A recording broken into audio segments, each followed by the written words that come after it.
Oke, selamat malam semuanya. Kuliah hari ini kita akan belajar mengenai statistika dasar untuk mengerti ya. Untuk mengerti supaya kita mengerti kalau kita membaca artikel-artikel untuk farmakoepidemiologi ya.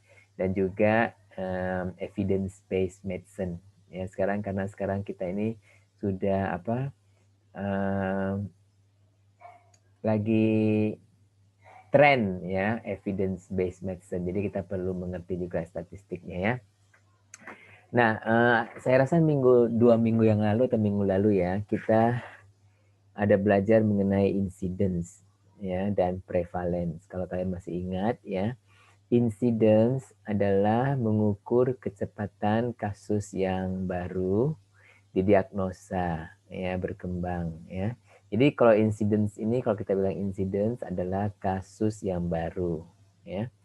Nah, sedangkan jadi apa itu incidence ya adalah new cases ya kasus baru untuk satu periode tertentu dibagi dengan population at risk. Jadi population at risk ini adalah populasi di mana kasus-kasus ini berasal. Ya, misalnya kalau kita bilang incidence COVID-19 di Jakarta misalnya, berarti kita mengambil semua kasus baru ya pada mungkin mulai awal tahun ini misalnya ya. Nah, nantinya kita bisa bilang incidence ya per tahun. Jadi kan namanya juga incidence rate ya. Jadi dia adalah suatu kecepatan. Jadi ada waktunya ya per berapa per tahun kah, per 10 tahun kah ya. Jadi ini semua adalah kasus-kasus baru kalau incidence ya dibagi dengan populasi ya jumlah populasi itu ya. Dan populasi pada pengukurannya misalnya kalau bilang COVID di misalnya kalau populasi bilang di Jakarta ya penduduk Jakarta semuanya ya. Kalau di Bekasi ya penduduk Bekasi. Kalau di sekolah A ya semua murid dan guru di sekolah A gitu. Jadi populasi itu population at risk artinya yang tempat di mana kita mengukurnya ya.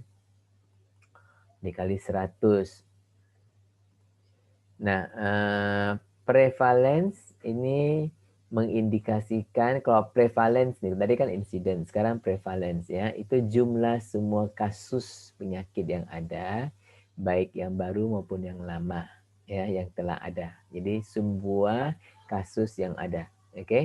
Prevalence adalah persons having a particular disease during given time ya.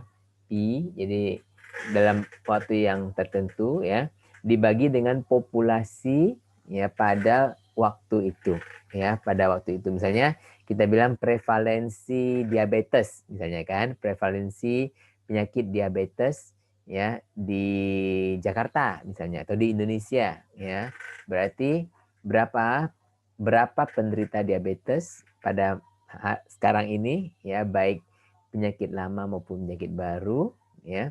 Yang penting orangnya belum meninggal. Semua pasien didata dibagi dengan populasinya yaitu misalnya penduduk Jakarta ya atau penduduk Indonesia tergantung populasinya mana ya.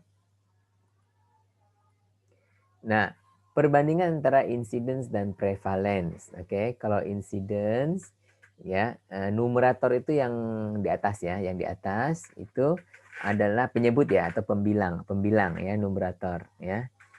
Adalah new case, kasus baru ya. Kalau sedangkan untuk prevalence itu all cases ya. Semua kasus-kasus baik pun yang baik itu yang baru maupun yang lama.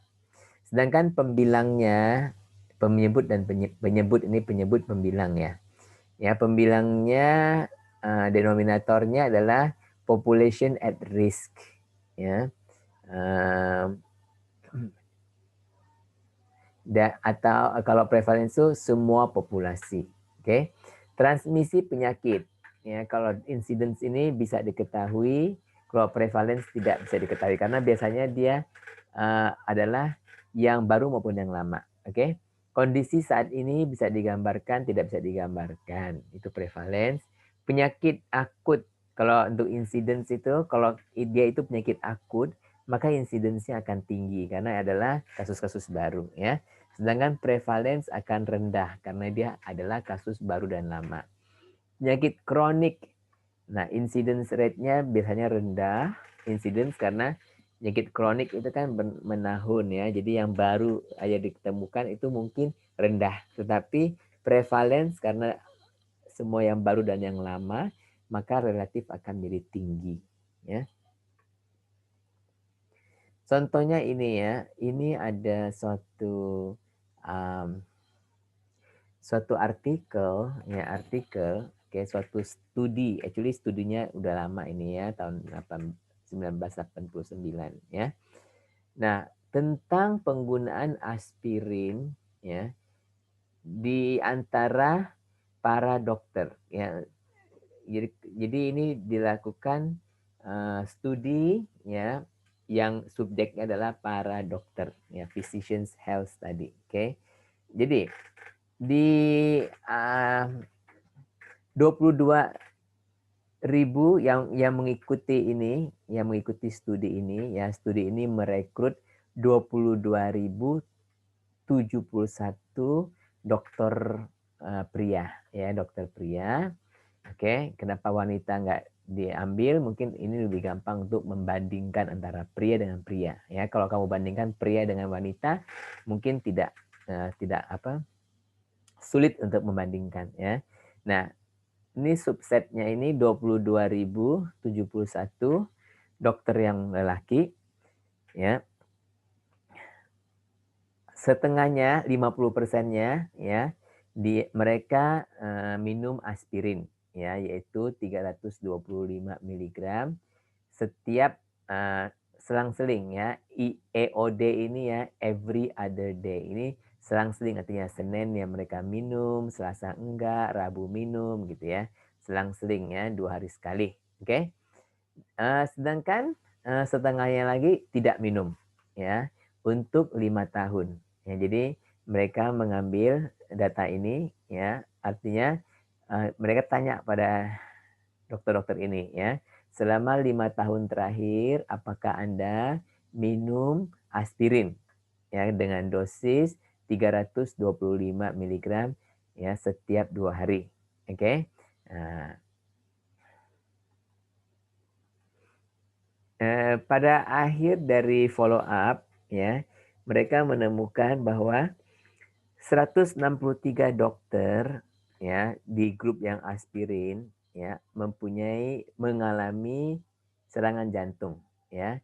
163 mengalami serangan jantung. Ini yang di grup aspirin, artinya yang minum aspirin ya. 163 yang minum aspirin, mereka mendapat serangan jantung ya. Sedangkan 266 dokter ya yang di grup placebo, artinya pembanding ya, tidak ada aspirinnya ya. 266 kena serangan jantung. Dengan demikian kamu bisa lihat nggak? Kira-kira aspirin berguna nggak? Hanya dengan membaca ini aja, apakah kalian bisa menebak kira-kira aspirin berguna nggak? Halo. Ya, Galuh, Iksan, Din, Fani dan Novita. Dilihat dari data ini aja nih, ya kalimat ini. Kira-kira aspirin ini berguna nggak? Berguna. Hah? Berguna, Pak. Ya, karena di antara dokter yang minum aspirin hanya sedikit yang mendapatkan serangan jantung. Serangan jantung. Ya, sedangkan yang tidak minum, yang minumnya placebo banyak yang kena, hampir dua. Banyak ya, Pak. Ya, hampir dua kalinya ya. Hampir dua kalinya. Oke. Nah, sekarang kita hitung dia karena tadi kan kita cuma menebak-nebak kan, menebak-nebak ya. Nah, sekarang kita pakai perhitungan ya, perhitungan resiko AMI. Itu apa? Acute myocardial infarction ya, infak jantung akut ya.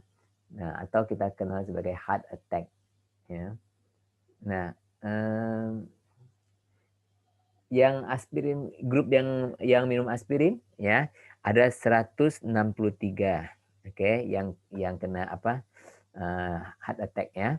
Nah, semuanya ada kan dia itu kan dibagi dua tadinya kan, coba lihat tadinya kan dia itu 22.000 kan ya. Nah, 22.000 ini separuhnya ambil aspirin, separuhnya tidak, ya kan, placebo. Nah, jadi dia punya incidence itu dibagi dengan subjeknya ya, yaitu para dokter itu dibagi dua ya. Nah, jadi resikonya untuk 5 tahun ya adalah 1,48%. Ya, jadi yang kena serangan jantung dibagi populasinya ya. Nah, 1,48%. Jadi di antara kalau ada 1.000 orang ya, 1.000 orang 14 atau 15 orang akan terkena AMI ini, stroke karena AMI ya. Kemudian kalau ada 100, ini artinya ya, kalau ada 100 orang yang menggunakan aspirin ya, 1,5 orang akan mengalami serangan jantung ya dalam 5 tahun ya. Atau kalau kita pakai 1.000, kalau 1.000 orang minum aspirin ya, 15 orang akan terkena serangan jantung. Serangan jantung. Ya. Setelah 5 tahun ya. Nah, kalau yang ini ada 254 ya dalam 100.000 ya dalam setahun follow up. Oke. Ini dalam artikelnya ya. Nah, sedangkan dalam placebo group ya dia adalah 266 orang ya. Jadi dia punya resiko itu 2,41% ya, artinya adalah 439,1 ya di dalam 100.000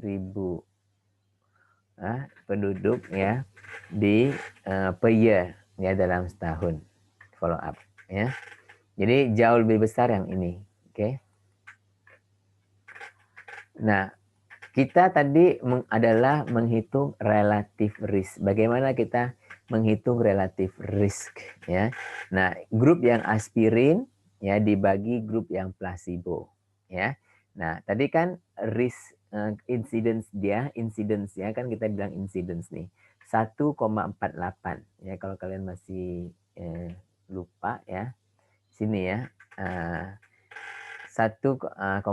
berapa? Ini resikonya ya 1,48 sama yang placebo itu 2,41 ya. Nah, sekarang kita bilang ya bahwa aspirin itu 1,48, placebo 2,41 sehingga relatif risk ya, resiko relatifnya adalah 0,56 ya. 0,56. Oke. Kalau RR-nya ya, resiko risknya 1 ya, berarti bahwa resiko AMI itu serangan jantung ya, resiko untuk mendapatkan AMI itu sama antara aspirin dengan placebo ya, karena kalau aspirin dibagi placebo sama dengan 1 berarti resikonya sama ya. Dan dia satu lebih, kalau sama dia akan mendapatkan 1. Oke. Kalau RR-nya kurang dari 1, RR itu relatif risk ya. Relatif risk kurang daripada 1 berarti aspirin itu sedikit, placebo banyak ya. Itu kurang dari 1, kayak ini nih, 0,56 itu berarti kan kurang dari 1 ya. Risk of AMI ya, resiko AMI di grup aspirin ya adalah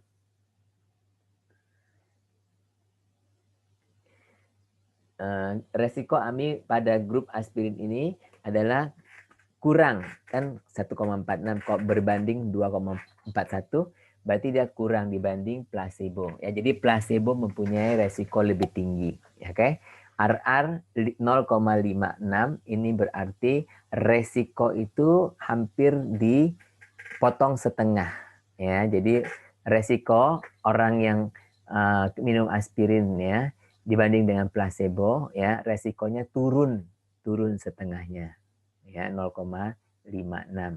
Oke. RR. Jadi kalau kita balik ya placebo ke aspirin ya kita balik berarti kan lebih banyak ya 1,6 ya. Jadi artinya resiko ya yang orang placebo ini 1,6 kalinya aspirin. Oke. Yang ini sebaliknya.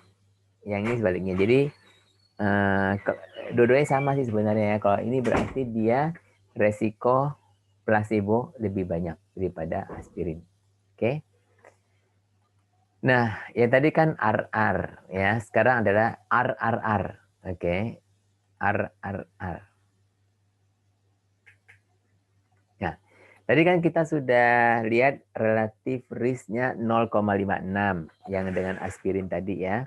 Jadi resiko mengalami serangan jantung pada grup aspirin itu hampir setengah ya.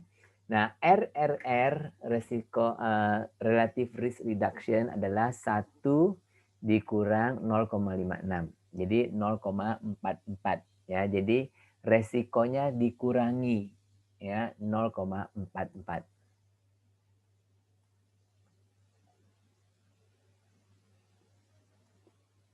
Demikian juga di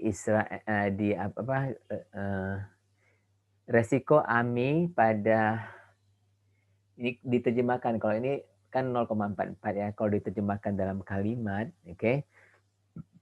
Kan ini namanya relative risk reduction penurunan ya jadi resiko serangan jantung ya pada grup aspirin itu adalah 44% ya kurang dibanding dengan placebo group. Ya.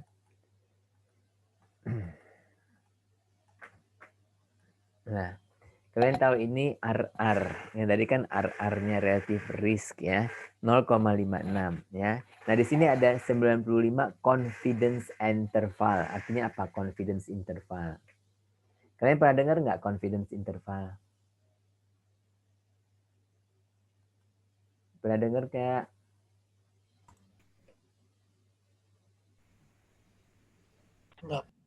Nggak pernah ya. Jadi, nah ini kan tadi kan dia sebenarnya angkanya 0,56 ya. Tapi itu kan hanya satu sampel kan. Kita kan hanya ambil dari satu sampel. Sedangkan kita bisa ngambil sampel lain lagi ya. Cuman kalau kita ngambil sampel lain lagi, apakah kita mendapatkan yang sama 0,56?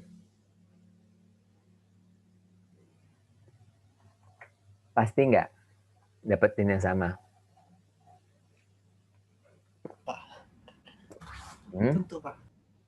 Belum tentu ya.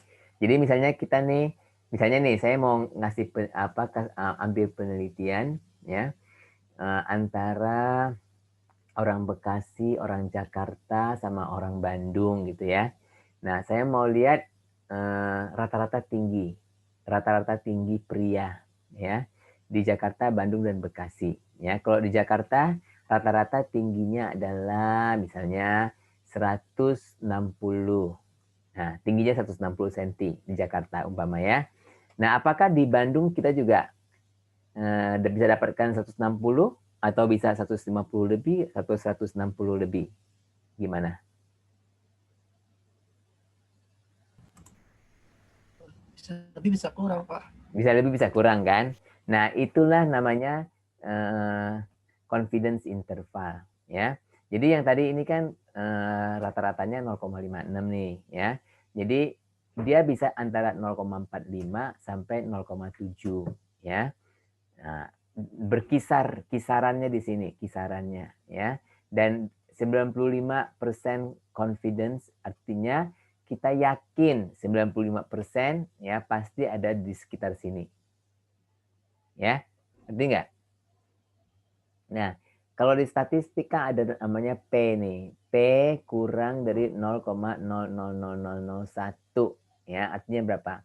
Jadi sangat apa? P itu menunjukkan probabilitas ya. So kalau makin kecil P-nya ya, makin probabilitas kesalahannya itu kecil ya. Jadi kita lihat kesalahannya nih ya. Jadi kalau 0,0001 berarti berapa persen kesalahannya itu ya. Kecil sekali presentasi kesalahan. Oke. Tapi kita juga bisa, jadi kita bisa pakai P value atau pakai confidence interval ya. Cuman P value itu dia agak kurang kurang berguna karena kurang dari 0,001 tapi kurangnya berapa kita nggak tahu ya, cuman kurang doang. Oke. Nah, kalau di statistik ya kan kalau 95% berarti kita punya error berapa persen? 95% kita confidence. Sedangkan jadi kesalahannya ada berapa persen? 5 ya. 5 itu 0,05 ya. Jadi kalau P-nya ya kurang dari 0,05 berarti kita sudah secara statistik sudah bermakna ya. Bermakna secara statistik kalau P-nya kurang dari 0,005 ya. 0,05 maksud saya. Kurang dari 0,05 karena 5% kan 0,05. Betul nggak? Ya. Nah, conventionally itu artinya menurut biasanya ya, menurut sudah kebiasaan ya, yaitu P kurang dari 0,05 adalah dianggap ya bermakna secara statistik. Oke. Nah, RR yang kemarin kita tes itu ya, apa? Di observe small RR, kalau RR ini RR kan dia 0,56 nih ya. Suggestive of benefit of aspirin berarti karena dia kecil RR-nya berarti ada benefit aspirin ya. Jadi mereka yang minum aspirin ya ada perlindungan, ada benefit ya. Nah, bahwa kalau dengan demikian kita mengerti bahwa ya sebenarnya kesalahannya sangat kecil ya, kurang dari 0,0001% ya. Jadi kita dapat simpulkan bahwa ya penelitian ini ya dapat dipercaya karena P-nya itu sangat kecil ya, kurang dari 0,05. Bisa ditangkap nggak? Bentar ya, saya mau cas dulu saya punya laptop ini.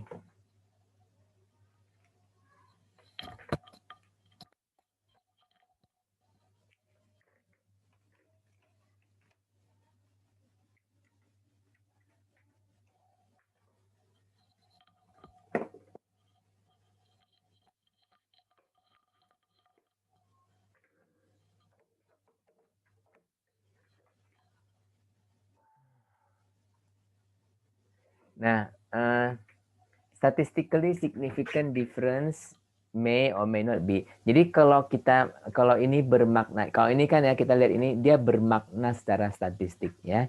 Tetapi apakah dia bermakna secara klinik? Secara klinik kita nggak tahu ya. Jadi bermakna secara kelas statistik belum tentu bermakna secara klinik ya. Misalnya nih ya, penurunan misalnya tekanan darah ya turun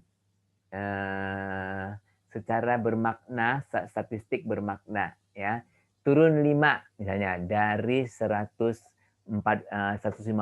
turun jadi 145 ya, turun 5. Apakah turun 5 ini ya dia secara statistik itu bermakna ya, tetapi apakah bermakna secara klinikal atau enggak?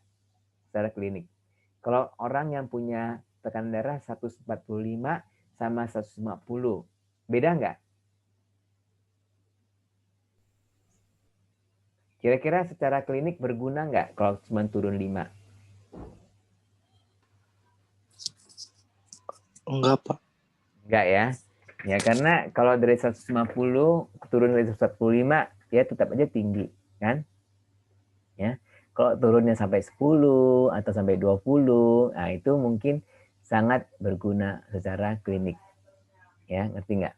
Jadi apa yang meskipun dia secara statistik dia signifikan ya, tapi apakah secara klinikal, secara penggunaan kliniknya dia signifikan atau tidak? Oke. Nah, saya mau jelaskan confidence interval dengan ini nih ya. Kalian pernah main ini nggak? Lempar ini, dart ini, apa panah ini ya. Pernah nggak? Jadi kalau pemanah ya, kalau orang pemanah nih, ini bukan panah sih, tapi panah main-mainan ya. Kalau orang pemanah kan, makin ke sini makin tepat bukan? Iya, Pak. Ya. Nah, kalau misalnya kamu begitu kamu lempar, kamu tepas tengah-tengah yang sini, menang kan? Iya, Mang. Akurat. Kalau kamu kayak di sini ke sini, Iya, nilainya kurang. nilainya kurang. Kalau di sini apalagi kurang. Dia makin Kurang. keluar makin kurang ya. Demikian Iya, juga confidence interval ini ya. Kalau misalnya kalau kita punya confidence interval nih ya, kan yang kayak tadi nih, ya. Dia kan resikonya 0,56. Oke. Tapi confidence intervalnya antara 0,45 sampai 0,7 ya. Nah, kalau confidence intervalnya antara 0,1 sampai 0,9, mana lebih bagus?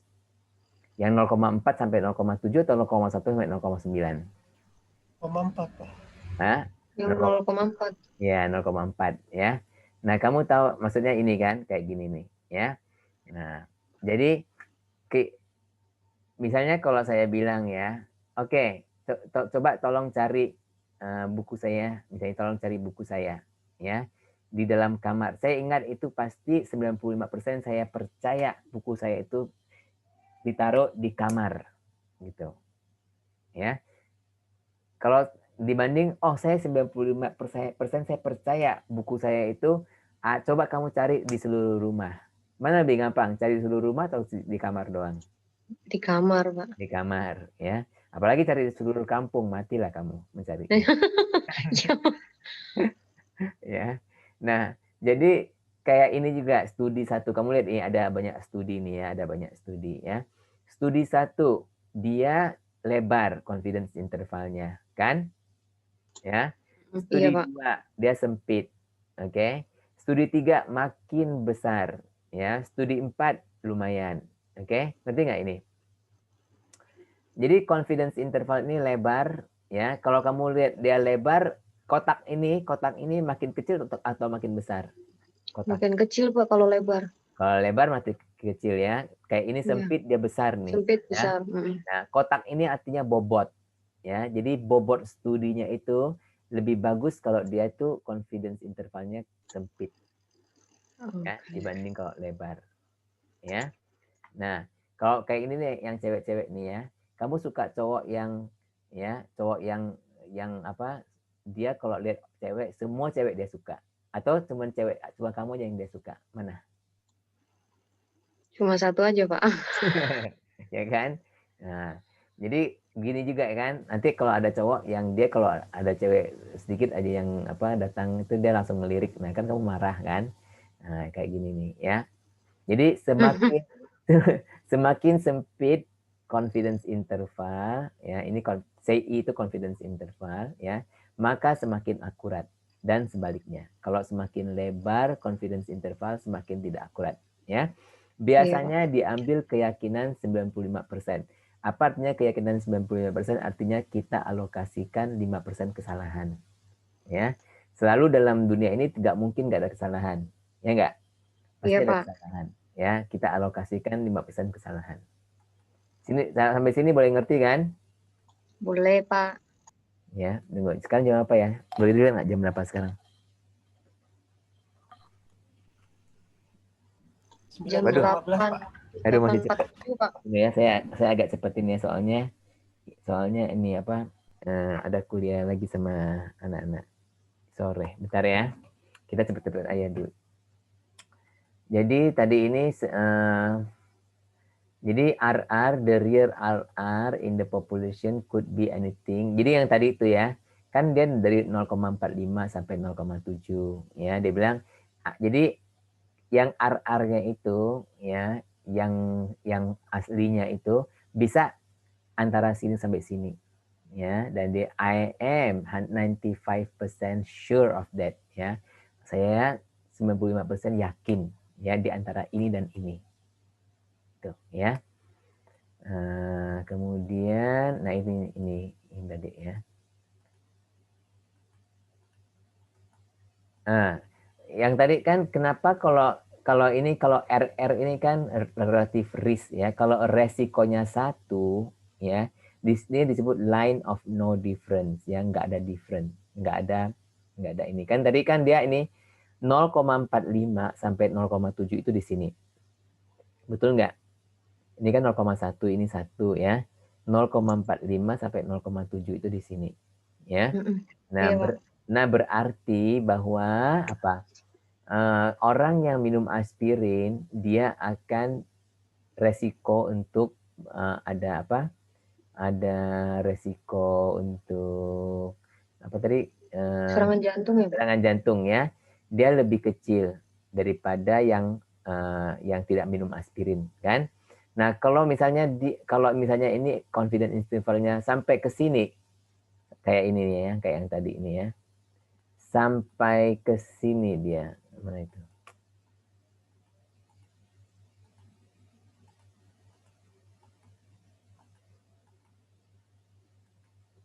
Nah, yang kayak gini nih, sampai dia melanggar melanggar ini. Lebar. Ya, lebar sampai melanggar yang garis lurus, garis yang tidak ada ini menyediakan kesamaan. Jadi kalau misalnya dia melebar sampai melintasi sini kan. Kan kalau 1 ini berarti apa? Kalau misalnya ini aspirin ya dibanding dengan placebo sama dengan 1. Berarti kan nggak ada beda kan? Antara aspirin dengan placebo. Kalau sama dengan 1, berarti nggak ada beda. Jadi ini no difference. Ya. Nah, supaya ada difference kamu harus jauh-jauh dari ini, dari garis 1 ini. Ya. Nah, kalau dia sampai menyeberangi garis 1 ini, berarti dia betul-betul nggak akurat. Ya. Nah, bisa-bisa dia jadi 1 kan, bisa-bisa dia ininya RR-nya 1. Ya, kalau 1 nggak ada beda dong antara aspirin dengan bukan aspirin. Placebo-nya iya, Pak. Ya. Nah, sekarang yang tadi itu relatif risk ya, resiko relatif ya. Nah, itu dibagi. Kalau yang ini nih absolute risk reduction ya, ARR atau ARR ya.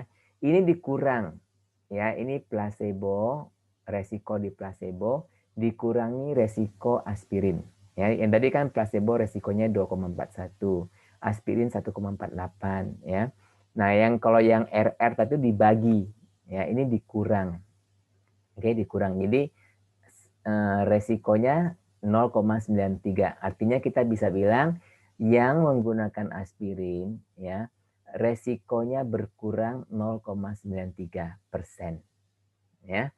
Nah, sekarang aspirin mereka yang menggunakan aspirin ya kira-kira 1%, ini kan 0,93 kan 1%, hampir ke 1 kan, 1% lebih rendah ya. Jadi orang yang menggunakan aspirin mempunyai resiko 1% lebih rendah ya daripada mereka yang tidak pakai aspirin.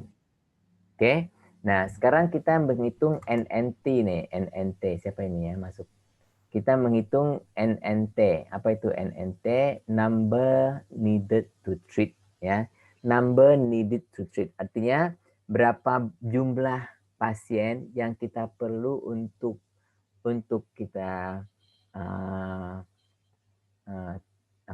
terapi ya, berapa pasien yang perlu kita terapi sehingga kita bisa melihat ya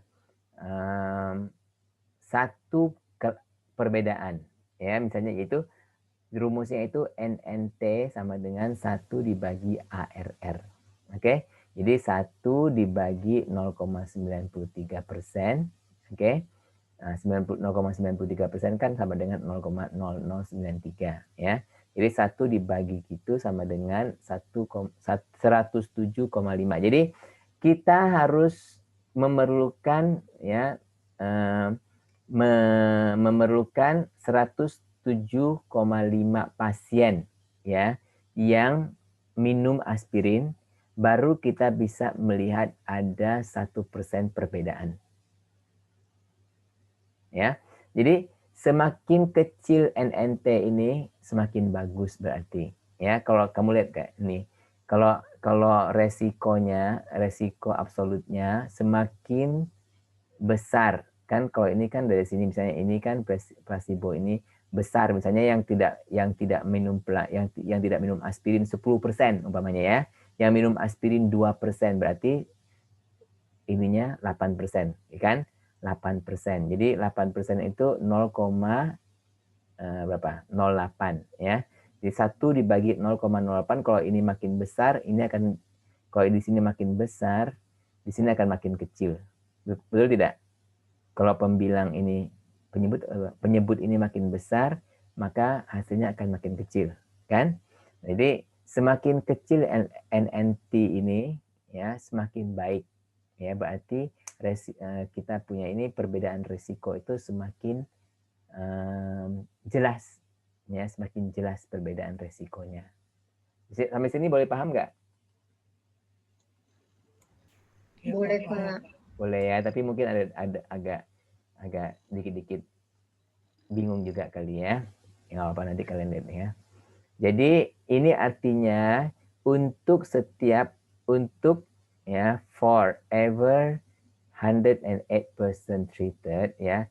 Jadi untuk every, ini bukan ever nih ya, every ya. Setiap 108 orang ya, Pak. Ya, saya bukan ever tapi every, oke. Untuk setiap 108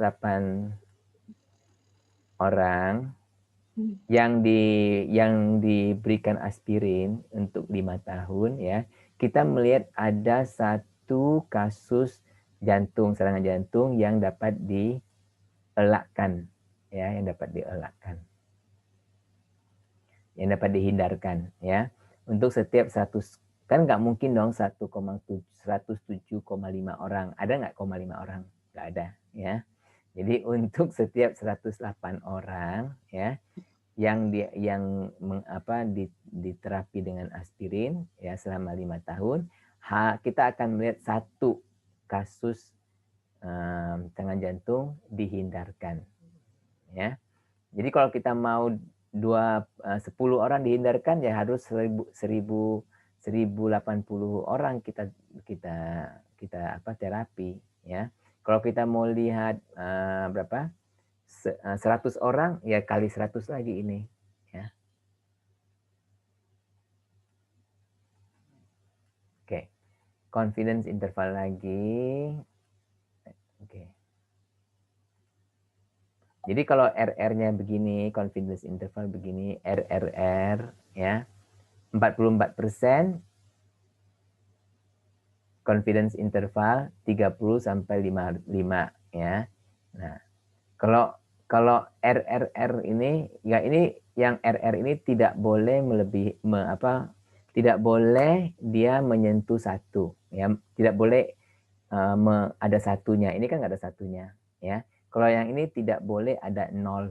Kita nggak mau 0% ya. Tidak boleh ada 0. Oke, ARR juga tidak boleh ada 0 ya.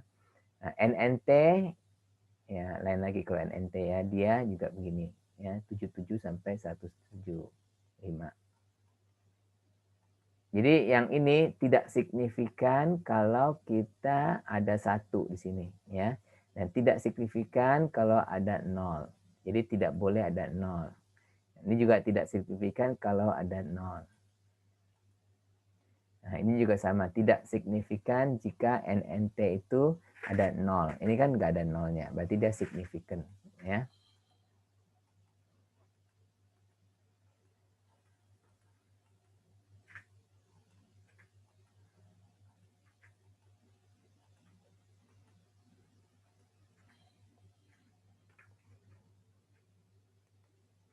Dua menit lagi, bentar ya. So, apa sekarang bagaimana dengan harm? Kamu tahu harm nggak? Apa ya? Bahaya ya, Pak. Bahaya, Bahaya, ya, Pak. bahaya. Jadi sekarang kan tadi kan kita ngomongin tentang aspirin kan? Aspirin apa efek samping aspirin? Serangan jantung. Enggak, serangan Mah, jantung Pak. kan? Nggak, mah ya. Mah ya mah. Ya, mah itu peptic ulcer bahasa Inggrisnya ya. Peptic ulcer disease ya, penyakit peptic ulcer, ulcus pepticus ya. Jadi emang bagus kita pakai aspirin ya, tetapi itu ada side effect-nya, ada apa? Ada bahayanya juga ya. Jadi RR-nya untuk bahaya ini, RR-nya relative risk ya 1,22. Artinya yang pakai aspirin lebih banyak menderita ini daripada yang tidak. Kan? Karena lebih dari satu. Betul nggak? Kan? Iya, Pak. Aspirin, kelompok aspirin bagi kelompok yang non aspirin, placebo ya. Nah, aspirin ini kelompoknya lebih banyak, berarti dia lebih dari satu ya. Dengan confidence interval 0,97 sampai 1,53. Kira-kira ini signifikan nggak secara statistik?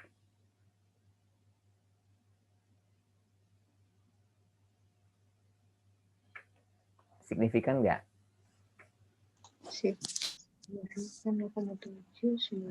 Tadi kan saya bilang kalau ada melewati satu dia nggak signifikan. Dia melewati satu nggak?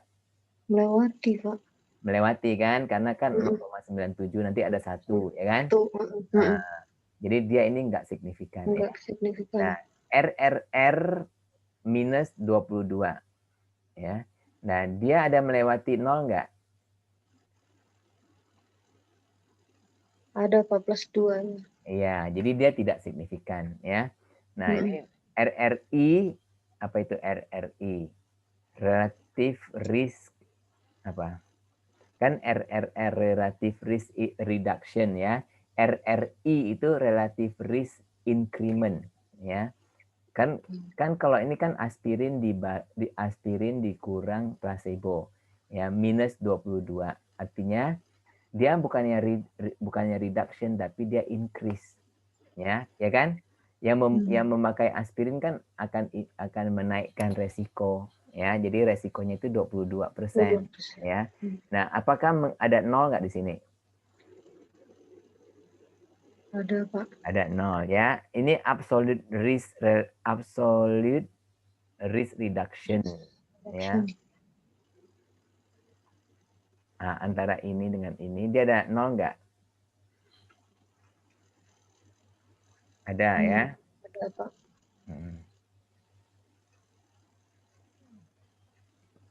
Nah, ini yang ini dia bertambah kan, absolute risk increment ya. Dia ada 0 nggak? Ada ya.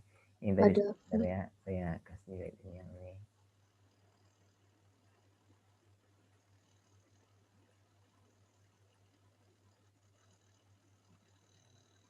Nah, jadi RRR ini ya, dia nggak boleh melebihi, ada 0-nya juga ya.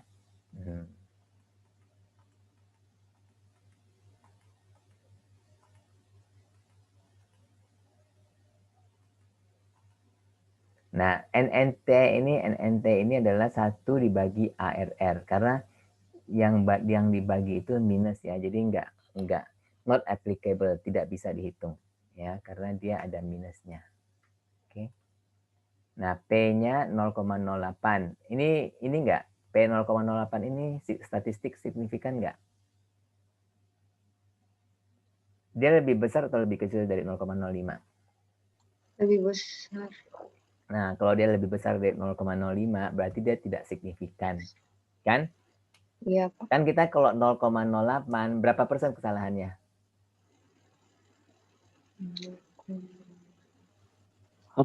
Pak. 8% ya. Sedangkan kita nggak mau lebih dari 5% ya.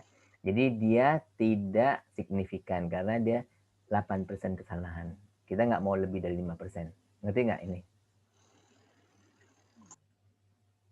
Sebenarnya ada lagi nih odds ratio, tapi sekarang kita nggak ada waktu. Nanti kita lanjutkan lagi minggu depan ya. Iya, Pak. Ya, cuman ada dikit lagi sih ininya kayaknya berapa? Ini habis sebenarnya. Atau mau habisin aja ya? Iya Pak, nanggung. Tanggung Iya, Pak, habisin cuma aja, Pak. 2 lagi, ngabisin aja deh. Bentar. Saya bilang Benny dulu, kita telat 5 menit.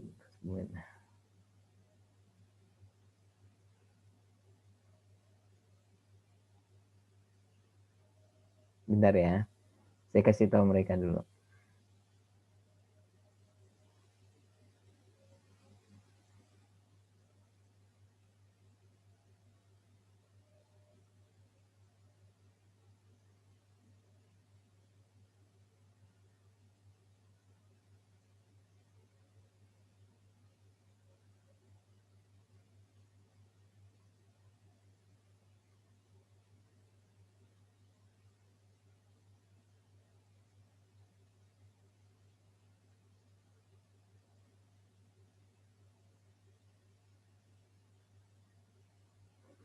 Ya,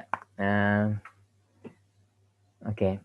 Nanti ini ya, kalian harus ngisi absensi nanti sebentar lagi deh ya. Saya akan bikin absensinya.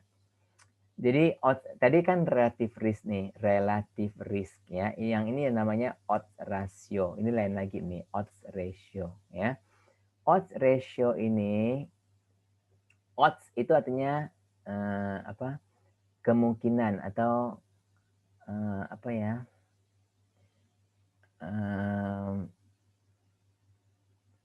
Bahasa Indonesianya itu loh. Misalnya kalau aku nggak nyangka akan ketemu dia, apa bahasa Indonesianya gitu ya? Peluang ya, Pak? Hah? Kayak kebetulan gitu ah? Kalau bahasa Inggrisnya chance itu lah, apa chance? Kebetulan. Kesempatan, peluang. Ya. Peluang, Pak. Ya, peluang ya, bisa dikatakan peluang ya. Jadi ini kan kembali lagi kepada orang yang guna aspirin sama placebo ya, total ya. Nah, sekarang orang yang gunakan aspirin 163 terkena serangan jantung, placebo 266 ya. Dan yang tidak kena serangan jantung ini adalah segini ya. Sedangkan placebo yang tidak kena adalah segini. Oke. Nah, totalnya sekian. Yang kena dan yang tidak kena ya. Dan jumlah keseluruhan yang pakai aspirin itu ini, placebo itu ini, ya total itu begini. Jadi total pasiennya segini. Nah, sekarang odds ya, apa namanya? Kebetulannya ya. Apa tadi kita bilang apa kebetulannya? Apa tadi kita bilang? Peluang, Pak. Peluang ya, peluang dari AMI ya pada pengguna aspirin ya. Di antara pengguna aspirin ini, berapa peluangnya mereka mendapatkan AMI? Berapa? Ya, serangan jantung. AMI itu serangan jantung ya. Berapa peluangnya terkena serangan jantung? Yaitu 163 ya dibagi dengan apa? Ini dibagi dengan yang tidak ada MI ya.